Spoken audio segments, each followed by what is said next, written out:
Hallo, ich bin Justin, Azubi von IPC Computer und in diesem Video zeige ich euch heute, wie man ein Notebook im Zuklappen-Modus betreibt.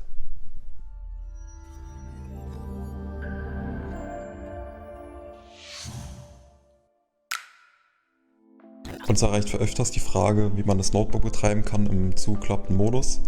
Die Windows-Standardeinstellungen sind sozusagen, dass man, oder wenn man das Notebook zuklappt, dass das dann in Energiesparmodus geht.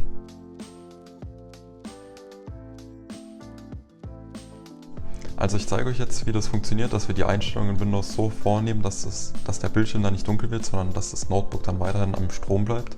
Als zuerst geht man in Windows 11 zu der Taskbar, gibt dann Zuklappen ein. Bei den höchsten Übereinstimmungen ist dann die ganz normale Einstellung. Danach geht man beim Zuklappen unter Akku- und Netzbetrieb, das schaltet man auf Nichts oder Neben.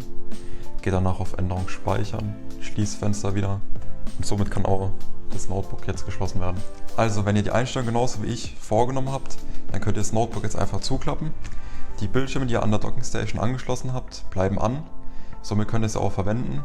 Und das Notebook könnt ihr dann so weit wegstellen, wie euer USB-C-Kabel lang ist. Und damit könnt ihr dann auch besser arbeiten und euer Arbeitsplatz auch aufgeräumter. Ich hoffe, das Video war für euch hilfreich. Lasst gerne ein Like da, wenn es euch gefallen hat. Und lasst auch gerne einen Kommentar da.